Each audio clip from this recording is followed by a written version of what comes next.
Hey everyone, welcome back in Betsperts Golf here for the 2024 PGA Championship Major number 2. Ready to go. The storylines are rich this week, as they always are heading into a major championship. But I think this week, maybe I'll say more than ever, prisoner of the moment here. Joined as always by my buddy Andy Molitor. Andy, what's going on? Oh, I'm pumped. These are fun. I was just doing some writing, and it's a fun puzzle because it's like there's two kind of puzzles when you're doing betting, DFS, and he's sort of figuring for golf prognosticating, and is either, hey, we play here every year. What history course have they made any change? What can I take away from previous iterations, and how much should I be using that, and how much is that built into some of the markets already? And then you have this where it's like, hey, it's a major. Obviously, Augusta is different. Augusta falls in the former category there, but the majors, maybe we haven't played here ever. Once in a while we'll have that. Maybe we haven't played here in a long time. It's been 10 years. Obviously, once in a while you get like Torrey. You get obviously Quail Hollow next year here. PGA's Quail Hollow. You will get majors, especially the PGA and the US Open, that are played at courses that we've seen multiple times, maybe for, even if it's just been for Ryder Cups and President's Cups or other majors. But what's the difference? Especially something like that where, hey, Torrey, when it's being played regularly, is not the same as US Open Torrey. That is the fun puzzle, and a lot of it is getting washed away by the rain today. I was really hoping we'd get more quotes. Honestly, one of the biggest sources of information for any event like this is the quotes from the players, and we're going to lose an entire day of practice rounds today. Essentially, it's done. It's going to rain for the rest of the day. Guys were out crazy early. They were on the 1st and the 10th. They said the driving range was packed. Everything was full this morning, and a lot of people were really trying to jam it in yesterday because of the bad weather today. But so we'll learn a little bit less today than I had hoped, but we did get some good quotes from yesterday. I don't know, did you get any good nuggets on Valhalla yet? Nothing specific. I thought, was telling that you probably saw a busier Monday than you typically would, because everyone know that today might be a complete washout. So that does make it a little interesting. I don't know. I feel like since we've moved this championship from August to May, making it, the second in the spot and kind of closing the gap between the 4 of the events, it's playing just more and more like a US Open. I think we're seeing course setups that resemble that. Just the way that we're looking at scoring conditions, leaderboards, all of those things are feeling like it is just I don't mean that in a bad way, because it was, definitely years ago, you could say it was the worst of the 4 majors because it really didn't have its own identity. Where now, still, maybe it doesn't have its own identity still, but it feels closely to resembling major championship golf consistently. We were playing on these very difficult tracks, difficult scoring conditions, obviously very difficult, strong fields. We have 99 of the top 100 here this week, whatever you think of world golf rankings these days, but on elite field, right? Because the PGA of America, who runs this, not the PGA Tour, not, the RNA, not Augusta, like it's its own entity. They've kind of set the tone here in this new world that we're living in. They've extended invites to, there's 16 live golfers here and a handful that aren't here without the invite. They're just kind of saying, hey, we understand that you're probably still one of the best golfers in the world. You belong here, which is kind of the crux of the argument against live long-term. PGA's of America is making a stance here, like, hey, we want the best in our event. We're in charge of our event, and here we are. We have a loaded field. We have more live guys than we have at Augusta, maybe more than we're going to have at the US Open. If guys, because the Open Championship, you have to qualify and do it a different way here. These guys have accepted the invites and come on in. So yeah, definitely a unique space. And obviously the top of the board features the best storylines of the week, right? We have Scotty, baby watch is over. He's got a baby boy in pocket now. Don't have to worry about leaving mid-event. Winner of 4 or 5, all that stuff, right? Green jacket, goes out and wins next week at Harbour Town. Rory playing as well as he has in the last couple of years. He won the team event, good vibes with Shane, and it goes out and absolutely puts on a display from a ball striking standpoint at Quail Hollow, a place that he obviously loves, heading into the place where he is last major 10 years ago. So the narratives and the storylines are really strong. And Brooks does his thing in Singapore, heading into a spot where he's trying to win his 4th PGA. Like, he's such a unique character historically because he just does not have a lot of PGA tournaments stacking majors like an absolute alpha. And he's been a form guy in his career. He's not been a turn the switch on. I mean, like, he has had to have some lead in form. He had it last year, did it really well at Augusta, kind of played well in between going into Oak Hill last year. And then obviously, just wins there again. So we have this unique new big 3, and then you have like Rahm's not in it anymore all of a sudden. Like, it's a loaded field. The storylines are great. So I'm fired up for it. 100%. And yes, there'll be extra content this week on the site, extra written content for sure. You can look forward to that if you are a sub. Obviously, you know what you already get, but Ryan will have his betting article up. Ron will have his betting article up. I'm probably going to dig into the weather a little more. I might even put together a final weather thesis just because. No alt field for you this week. Yeah. I don't have an alt field to write about. I don't have Myrtle Beach. I don't have Live to talk about, so I might look at the weather a little tomorrow. I can't imagine putting that behind a paywall, guys. That would probably be a free content. But Ron will do his DFS ownership projections as well. And yes, if you do want to take advantage and get yourself a subscription, we have a new partnership with Underdog. So right now you can get a full 90 days of premium. That is a quarterly membership. That's new. It's just something we're giving away for things like this for just the $10. Use the promo code BetSpurtsGolf, all one word, to sign up for a new Underdog Fantasy account and deposit $10 or more.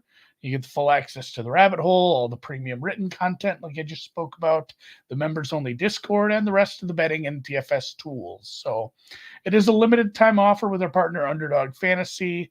But you also will get up to $250 in bonus funds, depending on how much you do on that first deposit. See some details and the sign-up link in the show notes. And remember, you must use the promo code BetSpurtsGolf to get the free quarterly membership, because that's how we know that it was us, and we get the reporting, and then somebody on our team will make a unique promo code and email it right to you and say, hey, thank you. Here's a promo code. Come to our site, free 90 days. So check it out. If you have any questions, at BetSpurtsGolf on Twitter, hit us in the DMs again. If it's a situation where you're not in a state that allows it, hit us in the DMs. We'll probably get you a little help. And that's, there's no rules against having there's rules against having a second account, but there's no rules saying your wife can't have an account. Girlfriend, maybe both of them. Just don't let them meet. Don't end up in the same contest with them. And again, this is in 40 states. So compared to some other deals we had, this is a lot more widespread. You should be able to sign up. If you can't, DM us. But yeah, let's dig in a little here. Yeah. Also, like the menu that Underdog has, real quick too, to shill a little harder. It's extensive, right? Where like comparatively, where some other spots will have, maybe strokes for the round, maybe you get birdies or better. Underdog, you're going to get a lot more details in terms of the markets that you can fire into. So yeah, check it out. It's a great deal. Let us know if you have any questions. Yeah, there are a ton. And I will say we'll have a free leg tomorrow. There'll be a bonus square for a pretty good golfer. We'll have some more details on that. Obviously, we'll tweet that out. I don't know what else we can say about this field. It's the top field. You already touched on the live guys. Like, probably the right move as far as, a lot of those guys are deserving of being in a 156-man field if we're talking about global golf. So Good job by the PGA of America. I love the tweet from the PGA this morning where they put their logo in the PGA of America logo and wrote us, not us. Just like it's like when the interns for an NFL team will, tweet, hey, just as a reminder, I don't make the draft picks tonight, so please don't send me your hate and vitriol. The team will take care of that. I just tweet. So it's kind of the PGA doing the same thing, that this isn't our tournament. Sorry, guys. Don't yell at us if something goes wrong with the weather or whatnot. Other than that, the field's stellar, like you said. Fun fact, Mickelson and John Daly have played at all 4 Valhallas all the way back to 96. So this is the 4th time. Let's talk a little agronomy. The zoysia grass, the biggest changes, probably that, and some tee boxes, some of the rough changes they're making. They did do some removal of rough next to some of the fairway bunkers, I believe is what they kind of called it. You'll see that where you have a drive that's running and it's running black eyed peas, and it just catches that collar, what have you, and it doesn't go into the bunker. So you don't have a 315-yard bunker shot on that second shot on a par 5. It's sitting in the rough. And maybe you can't get the spin how you want it, but it doesn't matter. You're just blasting that anyway. So this will see a little bit more of that, where you'll see them roll into the bunkers. The water is an issue here on a few holes. Like, it isn't one of those. We need a name for that, when a course puts a bunch of water in and, there's a creek running through it, and then there's like 4 water balls the whole tournament. Like, the water's not in the right places. The water is in the right places. There's plenty of holes here where it runs the length of the hole along one side, all the way up to the green. And I've watched a couple of videos. I've seen plenty of photos. There's a couple of spots where, the second cut, the fringe of the green, if you're standing on it, you could hold your arm out and drop a ball in the water. It is really close to the green on a couple of these holes. So we should see some decisions having to be made as far as going for it or not. But the biggest thing, the quotes have kind of told me that people aren't really scared of their drives running out here so far. Like, Justin Thomas came out and said, if it's not a par 3, I'm grabbing my driver. Like, if you are long and straight, and you're going to be able to find these, and yes, there's some skinny areas that are going to be, mid 20s for width. It's going to be a little dicey if you get too wayward, but for the most part, I don't think you can win this without going driver on most of these holes, especially the longer 4s and obviously all the 5s. There's no clubbing down, guys. Yeah, I think regardless of how it plays, whatever happens with the weather in terms of the rain the next couple of days and how the zoysia fairways hold up to that and such, like, it just is. You just keep coming back to length. It matters massively. You have to be able to hit driver and set yourself up to be able to hold the greens. Actually, for we're in Kentucky, decent amount of elevation changes, some thick, hilly, fescue undulation around the greens is kind of a defense for this place too. It's going to play like a lot of the last handful of U.S. Opens and PGA championships. You have to have every club in the bag. It is difficult scoring conditions. The rough is thick. This is not a course like last week we had. A couple weeks ago we've had some lately with some longer courses. Really not penal rough. Penal rough here. If you're in this thick fescue and bluegrass, there are going to be some situations where you can't get all the way to the green. You're going to have to do your best to kind of chop through it. So being able to have distance, club head speed, apex height to be able to hold the greens in some of these situations, some stuff that we have through the rabbit hole to be able to take a look at. Like, I think that stuff is all going to matter this week. And some of that's double counting, right? Like, if you have distance, you probably have club head speed. In a lot of instances, you have apex height. But they're just different things to look at this week that they think are going to matter in terms of who's going to be at or near the top of the board. Yeah, you mentioned apex height. We've seen that quote. I think there was a quote from Phil, maybe, who's played here a bunch. That's obviously, like, it's distance. He kind of said distance is going to matter in a roundabout way. Like, hey, if you can get a lot underneath the ball into some of these small, quicker greens, you're going to be just fine. Basically saying you don't want to have to be hitting the high end of your long irons. Like if you're down 6, 7, 8, you're going to be a lot better than if you're up there, hitting a 5 or worse every single time because you're a little shorter off the tee. So I think it's going to be a little rough for some of the guys who are short. It's not every week, and sometimes we see, this has like 8 dog legs, 8 hard dog legs. When you see stuff like that, it's like, maybe the distance guys will be able to, but it's not really. The trees aren't super thick. They're not encroaching upon the fairways like you see in some of the real, truly Parkland, Carolina courses. So I think there's some shortcuts. I think there's some very attackable spots off the tee if you're long. And if those guys are, playing well from a ball striking standpoint, basically just don't screw it up putting. Don't get yourself in trouble. I thought this would be a little more positional than some of the quotes are making it sound. But again, going back to the JT quote, he said there's going to be a way to play this course, and a lot of guys will be playing from the same areas. Yep. So I think maybe that's maybe if that's true and we see that to be true, you'll get a good sense for how your guys are playing, and maybe use that in a little bit of live betting. Like, hey, my guy is not playing from the same spots as everybody else, and he's just lucky to be scrambling for par here. So I don't know. Where do you expect the scoring to come from on this course? Is it just because, there's only 3 par 5s, and 2 of them are pretty sketchy as far as going for it. I believe what is it, 7-10 or 6-10, 4-10? Par 5s are 7, 10, and 18. 18's another. I think it's 7 and 10. I believe I'm gonna have to go back and look at my notes on that. They're long. They're almost 600 yards. I had there was a flyover video that was just way too fast for me. I have it on the computer. Never mind that I wrote it, and I just couldn't keep up. I kept having to flip back and pause it as I was taking some notes on this course. But yeah, 7 and 10, and other people have mentioned this too.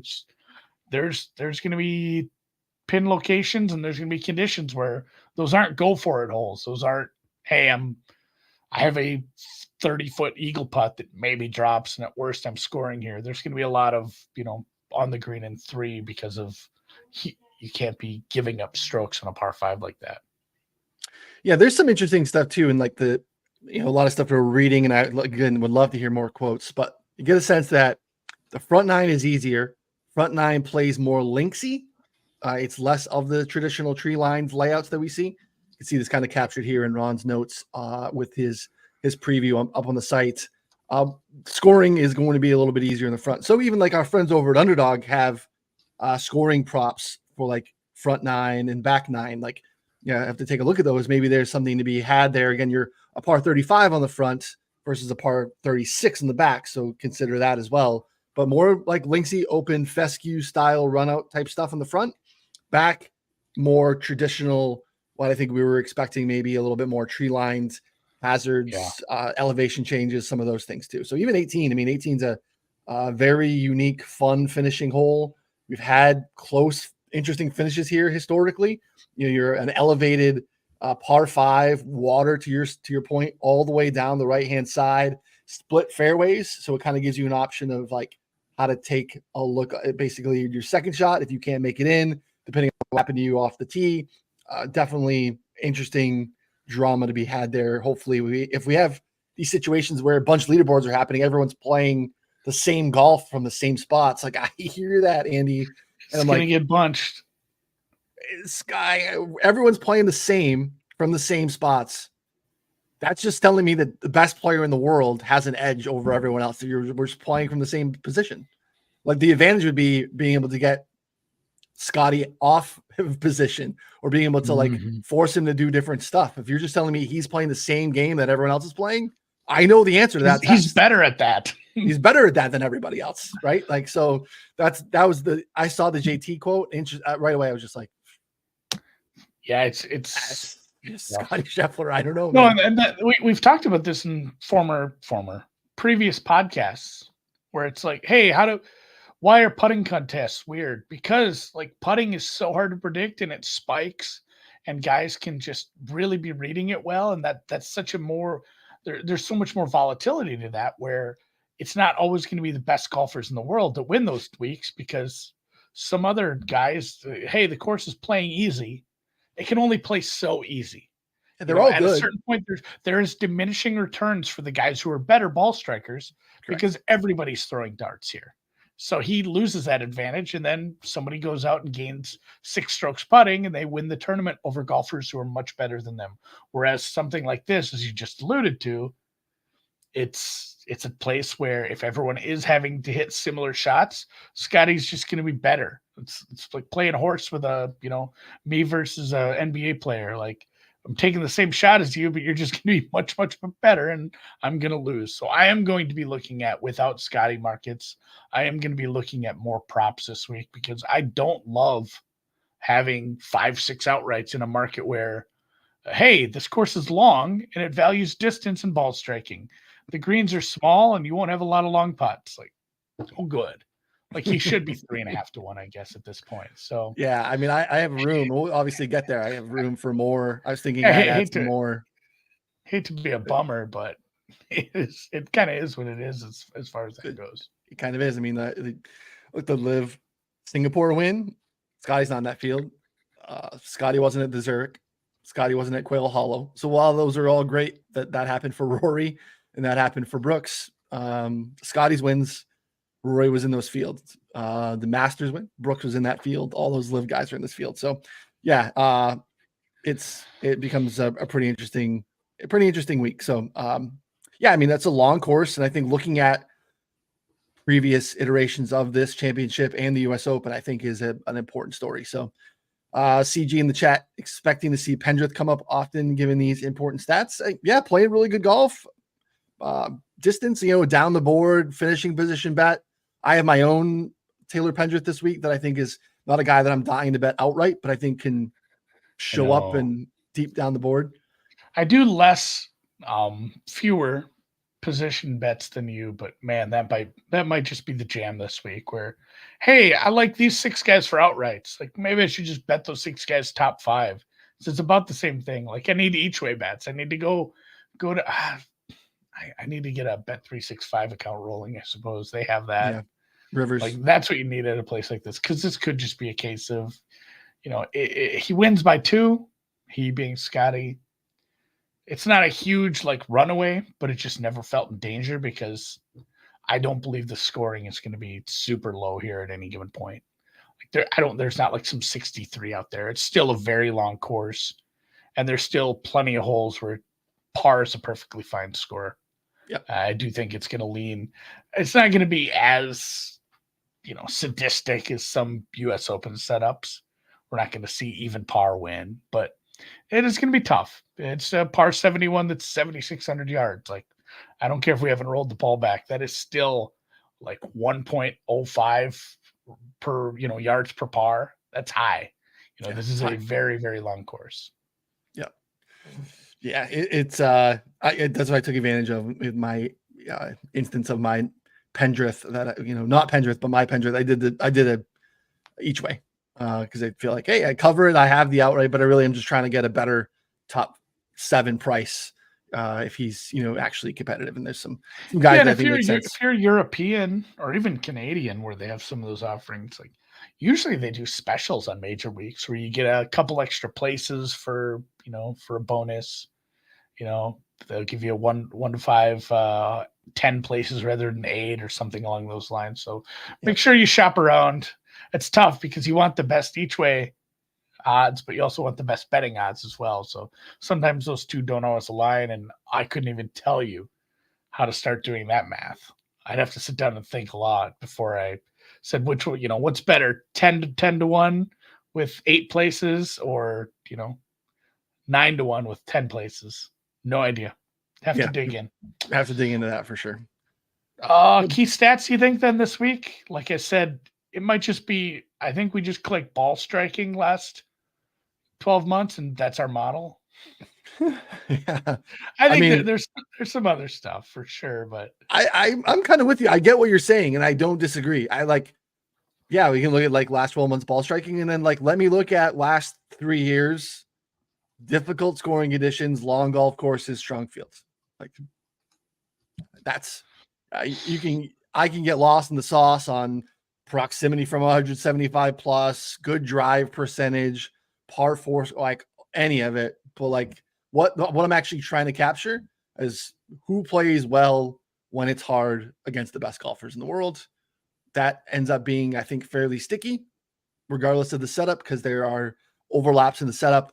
Most of these difficult golf courses are long. Most of these major championships at this point are long golf courses. Scoring conditions are harder. The fields are better because they're major championship golf courses. So yeah, that to me is like, I mean, you can make it that simple this week, and I think you're okay. Like, I don't think you're missing anything. You start to overfit stuff, and all of a sudden you lead yourself into a spot where you're telling yourself a story that Taylor Pendrith is competitive here, right? And maybe he is. He's in good form, but like you can start to overfit a little bit, and you're not really getting an instance of what you're trying to get. We're talking, and you do have to recalibrate your brain every week for the odds. Looking at and the biggest part is one of the guys taking like 15% of the win equity. That's a big difference compared to even last week, where it was an excellent field and there was a lot of top golfers, and it was a smaller field too. That changes the calculus a little, but not much, because the win equity from like the 80th guy to the 150th guy isn't going to be that much. So the difference between last week and this week from that standpoint probably shouldn't be much. It's the Scotty factor. And somebody was talking to me, and it was Cal. He was talking to me. He's like, oh, and I was having the same thing too. I can't believe Zal's 100-1. I can't believe this guy's this price. Right. And I was giving him a hard time about like Cam Young. I'm like, yeah, this is definitely where I see Cam Young breaking through. This is where he gets his first win for sure. So I said, I better say it on the podcast too, so I can, clip it and sound like a real asshole when Scam Young finally comes through. Now that I've reverse jinxed him all the way to the champion, the final pairing on Sunday. But I mean, there's a bunch of guys where it's like, man, I'm going to bet you top 10, because I just don't see a week where you peak, you redline, and it's better than Rory, Scotty, and even Xander, who can't win, but still. Yep. I mean, I'm penciling it as Xander top 10 bet. 1,000%. That's standard fare. Now we have to do that. If they're going to give me plus money on top 10 bets on Xander, there's a couple guys, Xander and Fleetwood top 10, but not to win. Oh yeah. That should be a thing. They should give me twice as good top 10 odds, but I say I lose the bet if they win. So they have to finish 2 through 9 or 2 through 10, what have you. I would shake hands on that. Give some boost. That's a good bet. You start booking stuff. But yeah, for the most part, it's tough. It's tough to find some guys that are like down the board that I really want to play to win this. I mean, you're kind of looking at you'd have to scroll down a little far and a little further, and that's like my whole card, man. Yeah, I'm with you, because you get down. You've done it. Yeah, this is they're all here. You go down further and you start to see just some eye-popping numbers in terms of where we're expecting to see these guys in a typical week. And again, obviously, the hold in a pre-tournament golf outright betting market is unique. It's definitely unique, but we just don't see. We really don't see 50 on Victor Hovland. We don't really see still Cam Young 60. I know Hovland's had his, a mess. No one wants to click on Hideki. He burned DFS folks pretty hard last week with his late WD 70. Sam Burns is out there at 90. He's 75. Fitzpatrick, Thigala, Will Zalatoris, as you mentioned, like that is a big number. This section right here, Dustin Johnson, Jordan Spieth, Tony Finau hovering at like 90 to 100.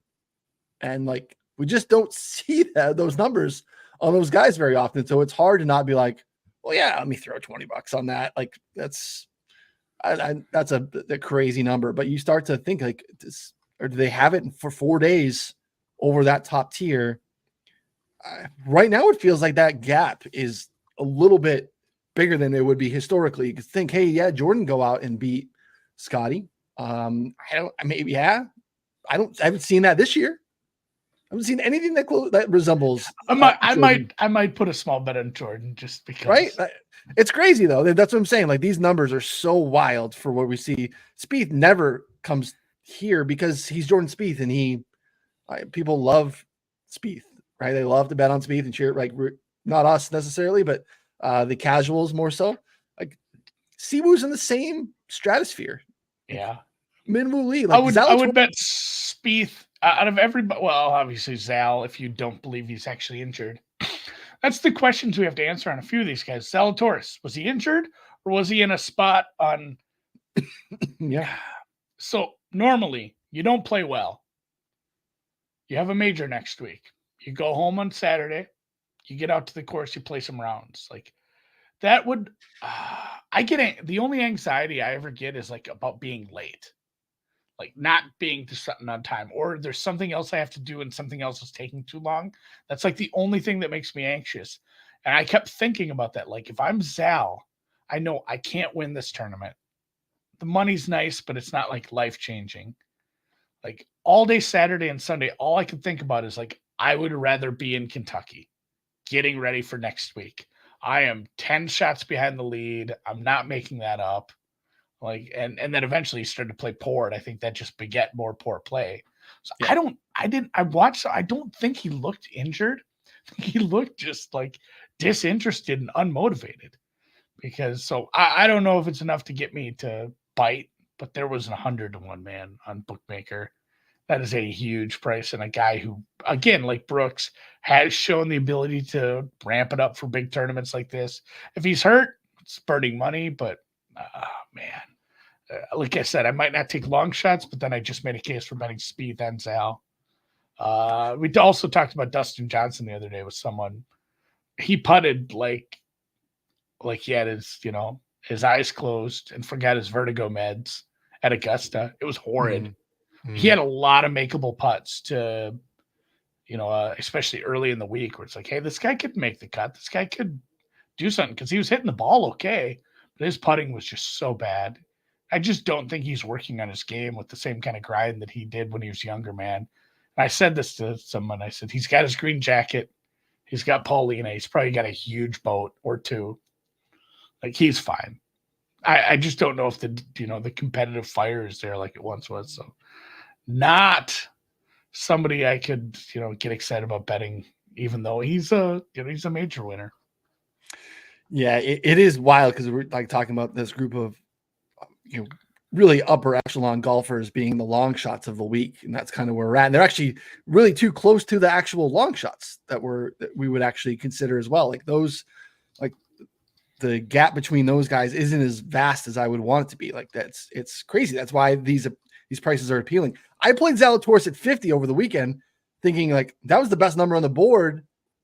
I thought we were going to drift into people like to bet Zal at majors. Like he's played really well. You look at what he's done historically, he's right up there the last handful of years. And now we've shifted again. I took more at bigger numbers because it's like, I'm not going to just sit home on my 50. If I had conviction, I should probably take a little bit more at 70 and 80. So yeah, it just is. It's a very, very interesting betting board. People want to spend at the top. And I get it. I did too.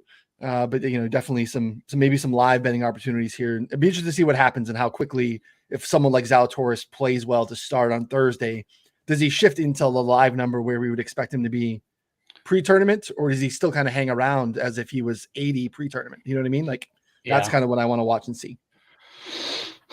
All right. We'll look at the field through the lens of the rabbit hole here, but I do have to mention, you just mentioned live betting. We do have a partner for the week. So this show is brought to you today by Rhythm. You can unlock the power of precision live betting with the Rhythm AI Caddy, your secret weapon for smarter live golf betting. They're now offering a 7-day free trial driven by the AI insights that they have for every hole, for every golfer. So their AI simulates each performance 1,000 times, ensuring you get the best live betting opportunities. Elevate your betting game in your live betting and sign up now for the free trial. Bet smarter, not harder with the Rhythm AI Caddy. You can find your edge by clicking on the links in the show notes or the YouTube description today. Again, it's a free trial for 7 days. Give it a look and do some live betting this week. I'm not doing anything Friday. Wife and kids are gone. So I'm going to write some content and watch golf all weekend long. Hopefully it rains here so I don't feel bad about not doing any yard work. Look at you. Big time live betting opportunities. So check that out. More info in the show notes here. Let's look, we can build a very simple model because I think that's probably what we should do. And I think you can build a simple model, but using some of the conditions that the rabbit hole allows you to, I think is a great way to tell the story of what matters this week for sure. So let's do that. Let's just talk about some of the conditions that I think matter here.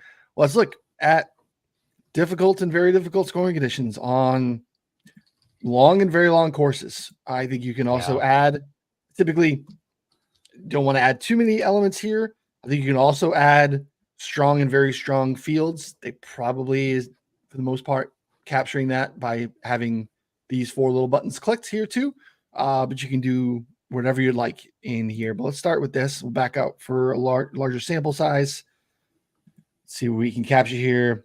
Last 3 years, strokes gained total in this bucket. And this is why you have the Zalatoris discussion. That's the rank. Let's look at the average here. And I got an 8-round filter, so we're filtering some of the stuff out. Scotty at the top, Rory second, Will Zalatoris third, Matthew Fitzpatrick fourth, which is interesting. John Rahm, Ludwig Oberg, another one of the injury questions that we have this week with his knee injury. Withdrew from Wells Fargo with the knee. Reports are that it's okay, swelling, no pain.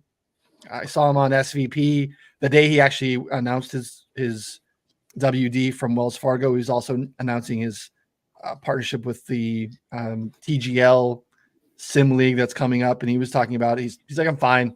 My team just wants me advised that he just be healthy for the PGA. And I'm going to just sit out this week. So I think he's probably okay. But man, there was that one tweet from one guy that I can't, we can't do any confirmation on. I know. It was this guy even on the court. I know. It's still gonna bug me though. He said he's grabbed at his knee a couple times. He could just be fixing his. He's got a brace on it, maybe, and maybe he's just adjusting. If your knee's hurting, are you grabbing at your knee? If he has a brace, is that any better?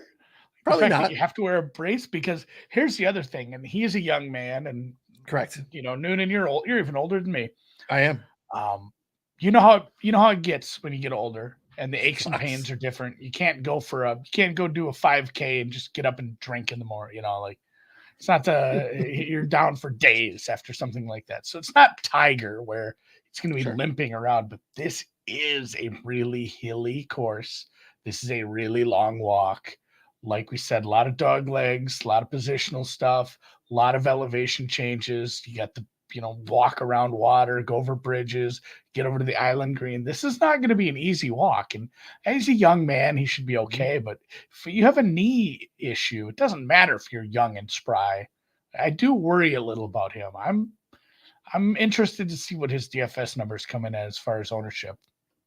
And I think we're seeing that sentiment impact his number in the betting markets. I think he's drifting a little bit. We're back out to 20 in some spots where we weren't. He was down to like 14 heading into the weekend. So those of people aren't necessarily clicking on Oberg this week if you don't have like a bigger number in the future market or something like that. Like he's not probably been a very popular Monday morning to Tuesday afternoon click. So we're seeing some of that impacted in the betting market. So kind of a group that you would expect to be here in the top.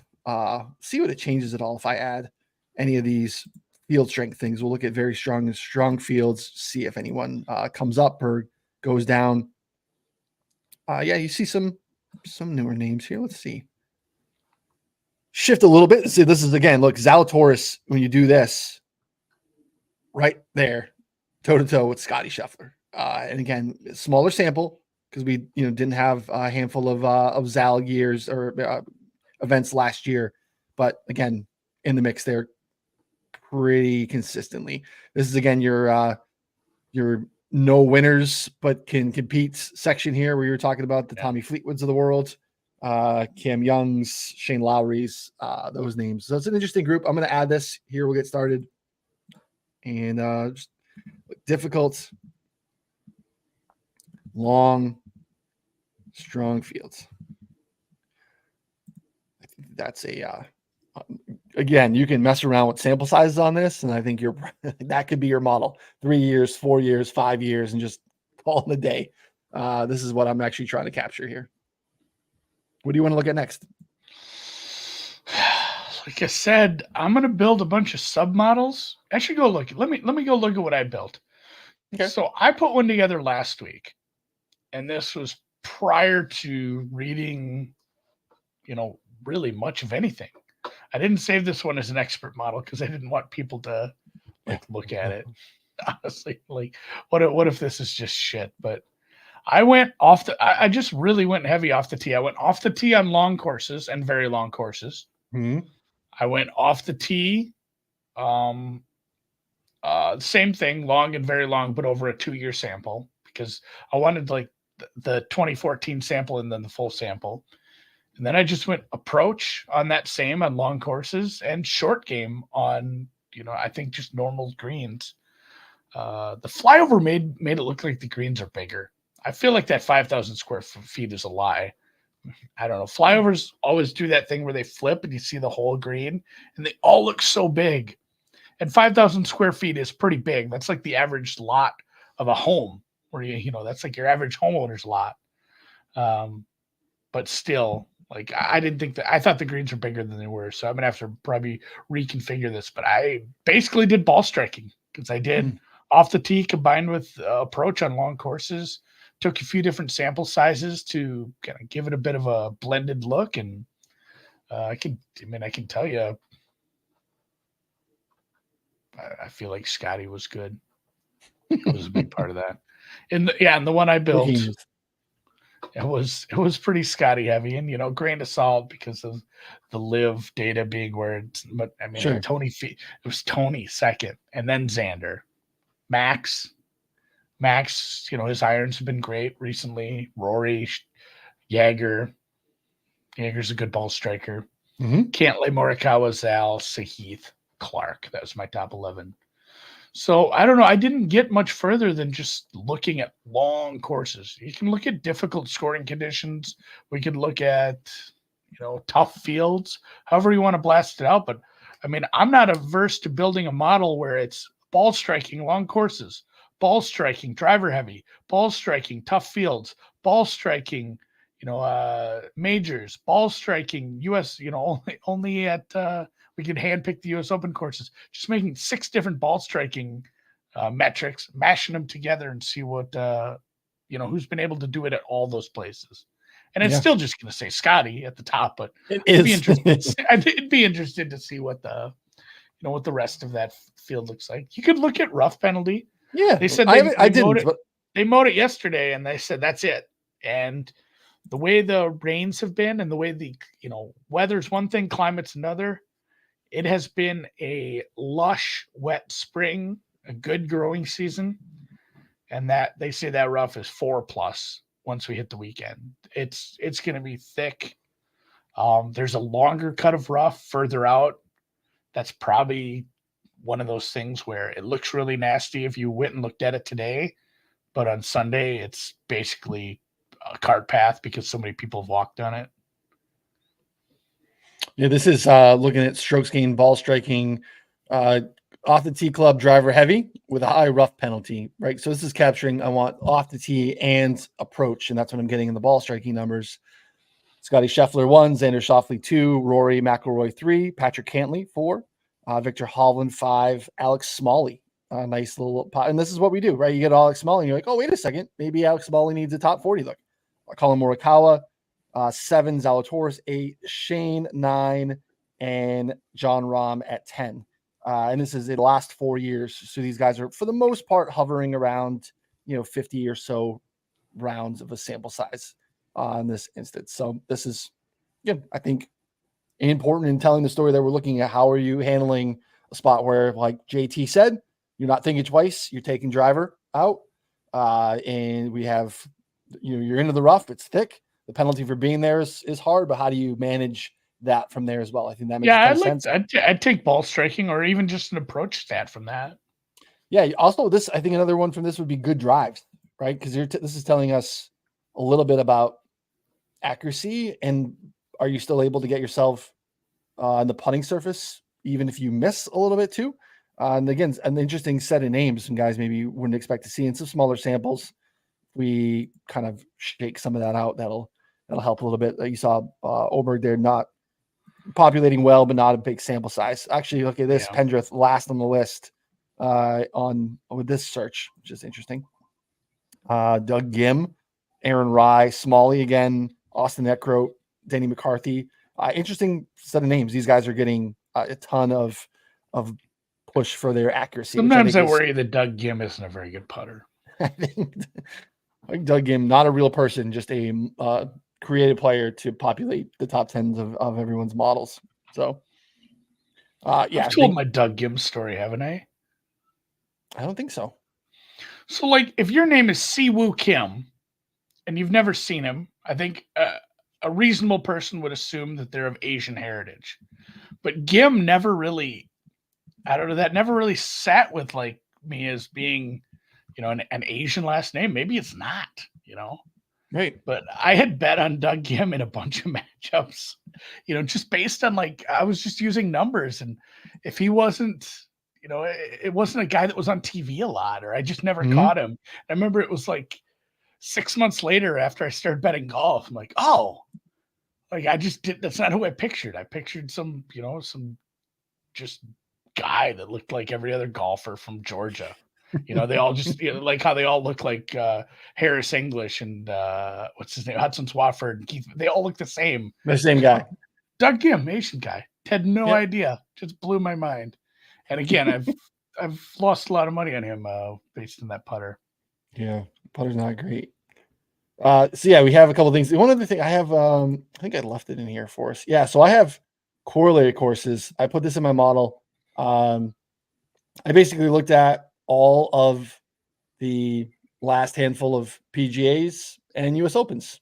Oak Hill, Southern Hills, Kiowa Island, Bethpage, Belle Reve, LACC, Boston Country Club, Torrey South, Wingfoot, and who played well there. I think that matters quite a bit this week. So I left that in there for us too, because I think that's, instead of just looking at the major filter, which is something we have here. If you go into filter by conditions, you can look at the event type and look at major. That's going to give me Augusta and the Open Championships. And I think those, it's not that I don't care who did well in the majors, but I think course stylistically, I think there's just way more correlation in time in the setups that we're getting with, look, Kerry Haig's same guy that sets up the PGA every year. Yeah. Right? He's in charge of it. He's dealing with some of a similar layout. I think we can get something from what he's doing year in and year out. So same thing with what we see in the USGA for the US Open. So I think that looking at the specific courses going in here to the course section, I went ahead and did all those for us already. So I think that is an interesting look too. So right now we have 3 things in there. Andy, you just want to call it a day? We can. Let's go short game. Okay. So I don't have any distance in there. Should we just add distance, or do we feel like we have that captured? Put driving distance in, just because it is going to be a benefit. And then I think it was Andy Lack who had a good point about this. Was just like he said, heavy, thick grass around the green complexes is less interesting than short grass, which is true. I love to see a bad draw or a bad approach shot catch the downslope, and obviously not when it's my guy, which you got to take the good with the bad, but you see one of those and it just runs into this, gully over there. Whereas some of these, the rough will do a job of stopping it, keeping it closer. And unless you're really short-sighted, it's like, oh, this isn't that bad of a shot. I just can't pull my putter out. I'm just going to pop this, and if it's Finau, he's probably going to make it. So I think short game is going to come into play around the green, but I want to give it a little bit of weighting just for some of the guys who are. I'm treating that as like scoring. I'm almost treating that as birdies or better. Or just give me just SGSG. Okay. SGSG. No conditions, just general SGSG. Straight up. Yeah. Okay. Just who's who can navigate around the greens.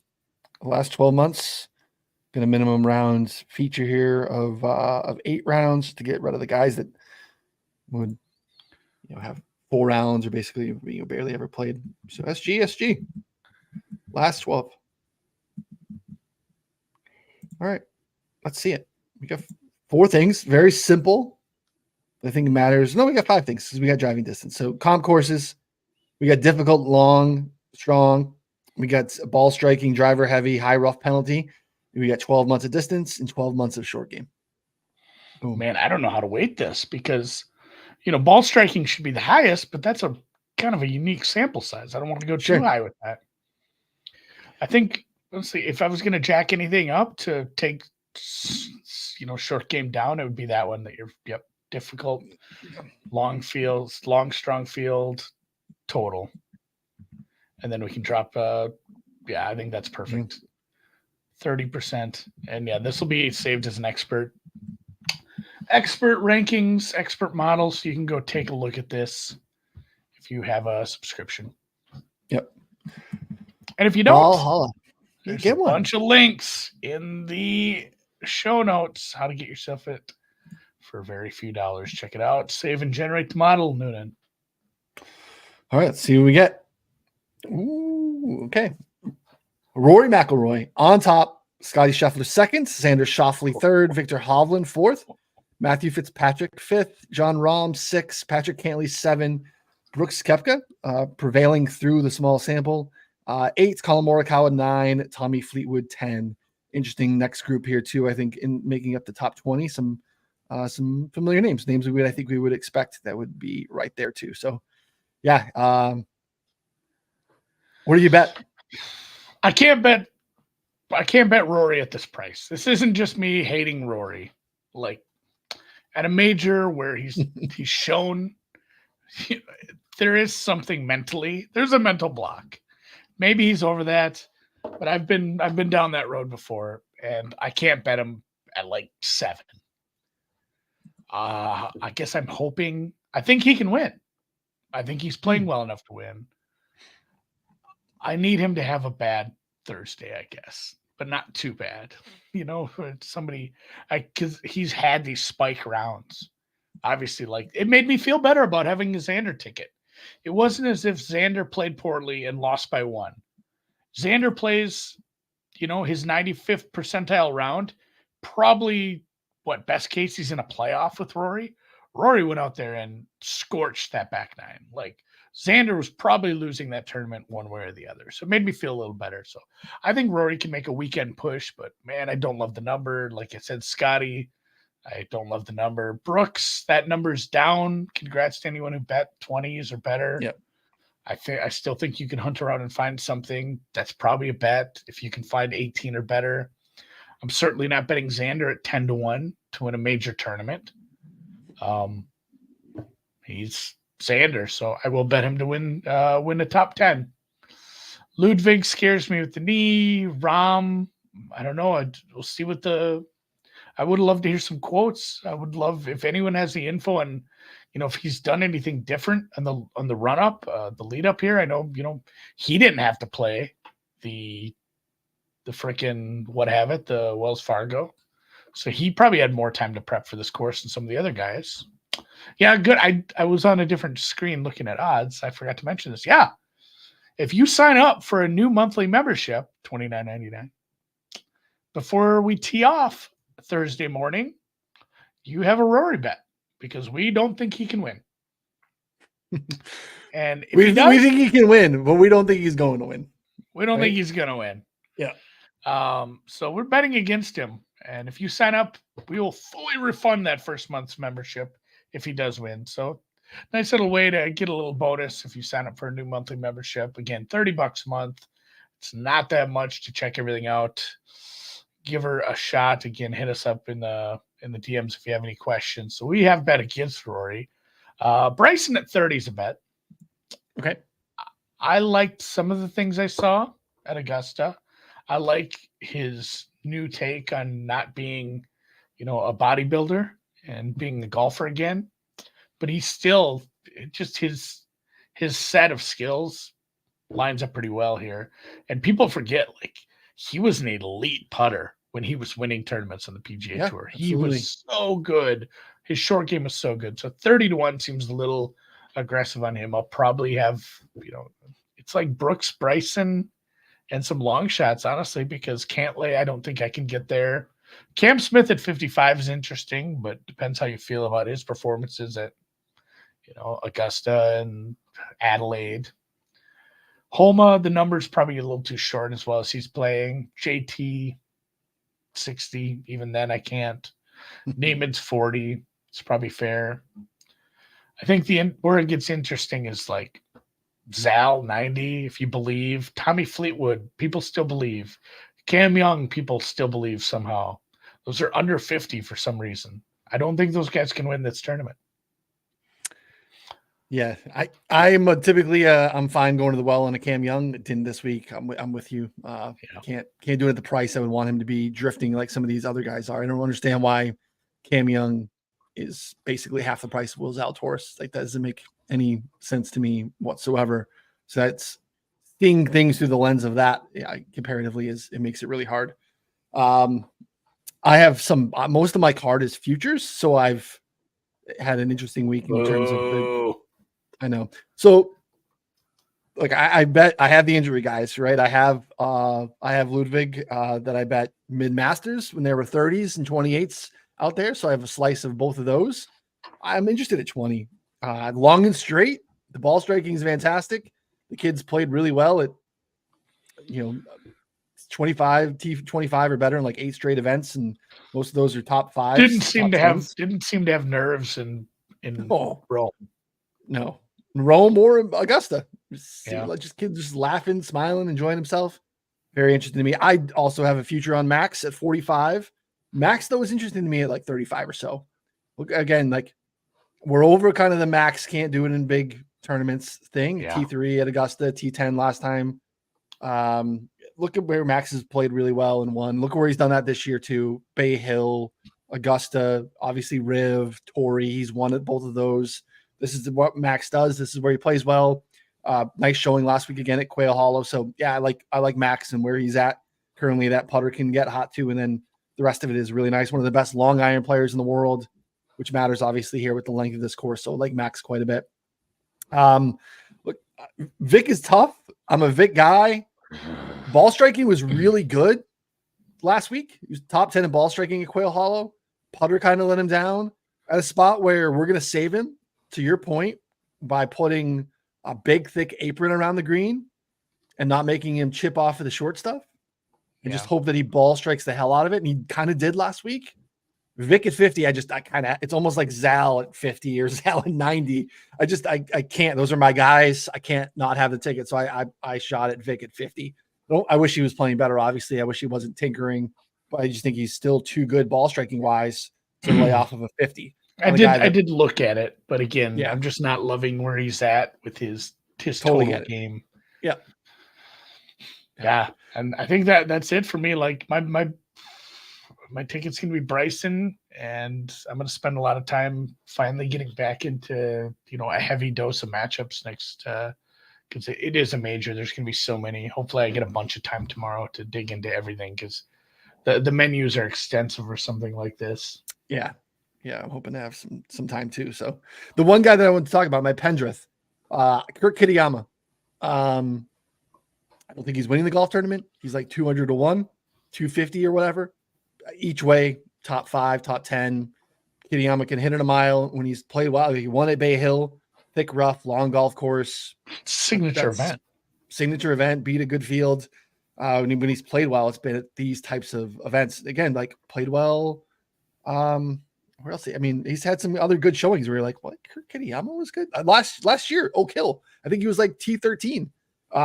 Just long, tough golf courses, those types of setups, he's played well. I think he was either Oak Hill or LACC. He played really well at a top 15. So that's just another, again, not an advisable outright bet per se, but finishing positions.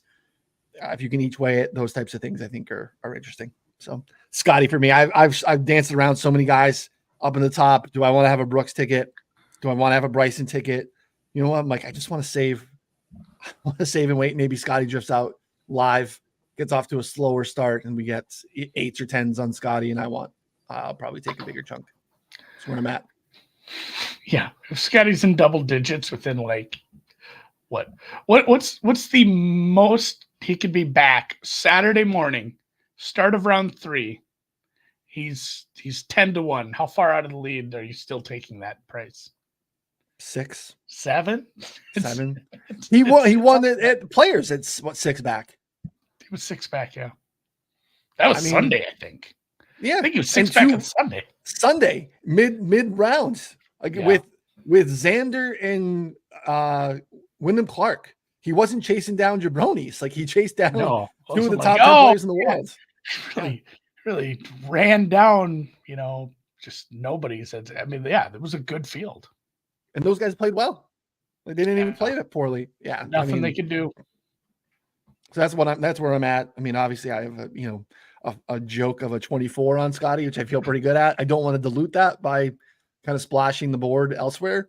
And I'll just throw in some live stuff on him. And, if other guys that I was considering, if a Ty Hatton beats me at 60, then so be it. Or Brooks even at 30. Like those are, interesting to me, but I don't have them. I don't want to dilute what I already have. So it's going to be fun though, Andy. I'm excited for it.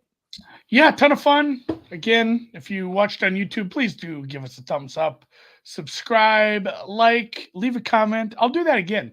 If you leave a comment predicting the winner, you can't use Scotty though. That's too easy. That's true. Anyone's name who's not Scotty Scheffler, I'll even give you Rory. And if you're right, I'll shoot you a code for a free week or something. So do some guesses in the comments again. I'll probably do that all damn year. Guess as much as you want every week. You got another shot. So it's free to enter. All you got to do is type it. Appreciate you guys. If you're listening on the podcast, head over to the YouTube channel and drop a guess. So we'll see you guys next week and enjoy the second major.